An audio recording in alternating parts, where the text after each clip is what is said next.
Hello नमस्कार। मेरा नाम अमरचंद मौर्य है। आज हम बात करेंगे पर्सन विद डिसेबिलिटी के बारे में।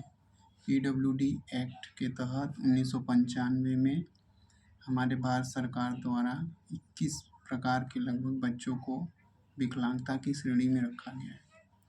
अब बात करते हैं हम विकलांगता कितने प्रकार की होती है, विकलांगता होता क्या है।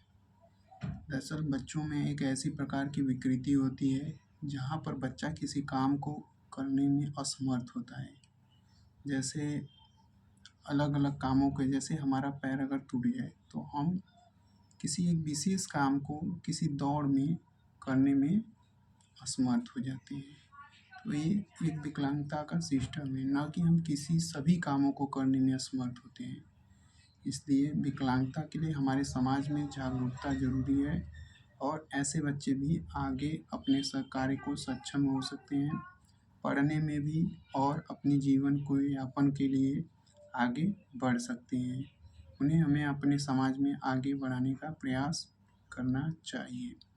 लगभग 21 प्रकार के हमारे पीडब्ल्यूडी एक्ट के तहत उसमें 21 प्रकार के बच्चों की विकलांगता के बारे में थे। पहला होता है HI हेयरिंग इम्पेयरमेंट। ऐसे बच्चे जिन्हें एकदम सुनाई नहीं देता है, लगभग 70 dB के आसपास इनका सुनने में होता है।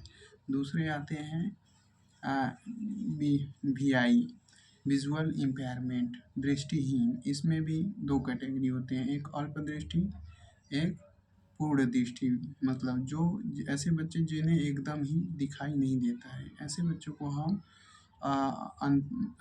पूर्ण दृष्टिहीन विकलांगता बच्चे में देते हैं। इनके लिए ब्रेल लिपि से पढ़ाया जाता है। और इसके बाद आता है आपका लेप्रेसी डिसेबिलिटी, मतलब कुष्ठ रोगी। ये भी एक प्रकार की विकलांगता होती है जो कहीं ना कहीं शरीर में किसी प्रकार के कुष्ठ रोग से ग्रसित होने के कारण वो मांसपेशियां कार्य करने में गतिशील नहीं होती हैं, इसलिए लेप्रोक्रेसी डिसेबिलिटी कहते हैं, या इनको CPY सेरेब्रल पॉल्सी युक्त कहते हैं।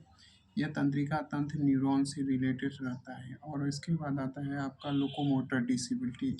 लोकोमोटर डिसेबिलिटी चलन विकलांगता होती है। जैसे इसमें बच्चे के दोनों पैर सिकुड़ जाते हैं या कि कोई एक पैर विकलांग हो जाता है, वो न्यूरॉन्स के उसमें भी न्यूरॉन्स के कारण ही, हमारे मांसपेशी न काम करने के कारण ही लोकोमोटर डिसेबिलिटी होती है, जो चलन की क्षमता होती है।